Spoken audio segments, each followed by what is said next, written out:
You found it. Your home for the best content on your favorite team, the Fighting Tigers of LSU. Do us a favor. Subscribe to the channel. Leave your comments below.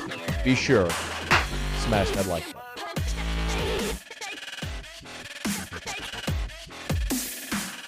Tip of the cap to our buddy Jacques Doucet from WAFB. He did an interview with Blake Baker. And Blake Baker is one of the coaches on his way going out. Jacques has a vlog that he does, Jacques Talk. It's on the WAFB YouTube channel, I believe. You can go check it out. He tweeted the link. It's where I saw it earlier today. And Blake Baker, we talked about a bit on Monday because he's one of the coaches that we thought might be retained by this staff because of the job he did in elevating the linebacker play this year from a year ago when it was very bad. Jabril Cox came in with first-round aspirations. Didn't really work out. Damone Clark had the number 18 jersey. He really got benched late in the season in place of Micah Baskerville. Last year was bad, and then you transition to this year, and you see the development Damone Clark had and the job Mike Jones did late in the season. And Baskerville, of course, played very well also. A lot of guys sort of in that nickel safety role that played a bit of a sort of third linebacker. And Baker gets a lot of credit for that, but it's just very clear that if LSU is going to bring in Matt House from the Kansas City Chiefs to be the DC, he's likely also going to handle linebackers. He's the linebackers coach with the Kansas City Chiefs. So that's the case, and you don't have a spot for Blake Baker as a linebackers coach on staff anymore, so it makes sense. Baker, though, was thrilled to be at LSU. We've talked about that. His wife was from here and played soccer at LSU, and their family had a strong tie to Louisiana and wanted to be here, but in the end, it's one and done. Blake Baker talked with Jacques about his time at LSU. I'm just once again, I'm grateful for the opportunity to come back home and to coach for this great university. And without a doubt, just being around these players, man, it was a lot of fun. I really felt like myself again and had a blast doing it. And it's part of the business. I understand what we signed up for when we got into it, and I never wanted to just be a place one year, but that's the nature of the business. And, I'm looking forward to whatever opportunities present itself moving forward. What opportunities I think is going to be very fascinating. Of everybody on the staff, like we know Mickey Joseph left for Nebraska. He went to his alma mater. It was a bird in hand. A lot of these guys were told, hey, listen, we're going to evaluate you after the bowl game or as it moves along. Well, Scott Frost had an opportunity on the table for Mickey Joseph. I was told they're paying him $100,000 more, and he wasn't sure if he was going to have a spot at LSU, so he took the job.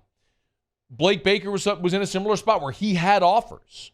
And, I've been told Blake Baker had a few DC offers, like smaller school D, like SMU, good DC offers, though, but wanted to stay at LSU. And in turn now, he passed on the opportunity to take those jobs, and now he doesn't have a gig. So where does he land next? I think is going to be very interesting for Blake Baker. But you talk to coaches, and they'll tell you top to bottom, you don't set roots in this profession. You don't put down roots in this profession because it is so transient. And at any moment, boom, it could be uprooted and you're looking for a job. If the head coach is just in this situation, Blake Baker did a very good job, but the head coach that hired him is gone, and now he's out of a gig and has to move his family again, which is certainly very tough. Probably very interested to see where he goes. Now, the guy who fired him is Brian Kelly. And Jacques asked Blake Baker about Brian Kelly. I think, only spending a couple of weeks around him, and it was kind of obviously a transition phase where he was bringing in new staff and we're preparing for the bowl game. And so didn't necessarily have a lot of one-on-one time with him, but you can see the organization, you can see the attention to detail, the accountability. I think he's going to have great success here at LSU.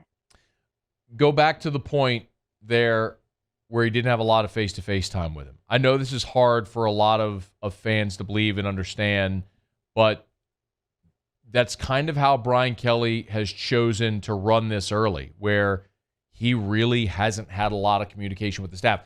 I know there were some people upset a couple of weeks ago when RC was in here, and we were talking about Corey Raymond and Kevin Falk, and it wasn't so much that they were let go, but that they didn't have a conversation, that there wasn't any explanation or things along those nature. And I understand that. But Brian Kelly also, it's his program. He can run it how he wants. But Blake Baker, again, is telling you there wasn't really a lot of one-on-one time there. You had guys getting ready for the bowl game. You had Brian Kelly coming in and just trying to stay out of the way to put together this recruiting class, to go vet staff members, to evaluate the current guys that are there, to put together this organization. And so you're seeing that manifest kind of come together and how it happens. But again, I want to underscore again for everyone who continues to question why the staff isn't finished right now. Well, you have this very weird in-between period where it would have been imperative to get guys in place before the early signing period. Remember, before the early signing period ever existed, it was very common that coaching changes would happen after the season, after the bowl games. You wouldn't have coaching changes till January. You're in a recruiting dead period right now. So it doesn't matter if you get staff in right now because you can't go on the road and recruit anyway. So you can wait until after the season when things reopen in January. That's when you have the staff in place. And in some instances, in years past, those staff changes weren't made until after signing day. I remember when Les hired Cam Cameron, that didn't happen until after signing day in 2013. So right now, if you were going to rush the staff hires, it would have been beneficial before the early signing period. Since that has passed and you're in a recruiting dead period right now, it's irrelevant. It's irrelevant if you make those hires now or you wait until after the season. It looks like that's what Brian Kelly is choosing to do. There's still a couple of members of the staff that we don't know what their future is going to be. Like, we know Brad Davis is being retained. We already know guys like Mickey Joseph and Kevin Falk and Corey Raymond and Blake Baker, DJ Mangus are out. Your coordinators, Durante Jones, Jake Peets, haven't heard anything final there yet.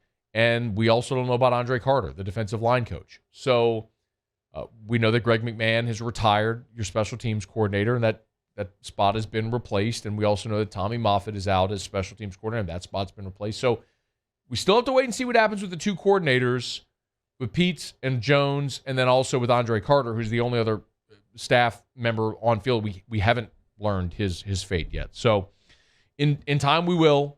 And again, there's really no rush to have that happen now, except for those guys to maybe find what their next job might be after this bowl game on January the 4th. Hey, thanks so much for watching.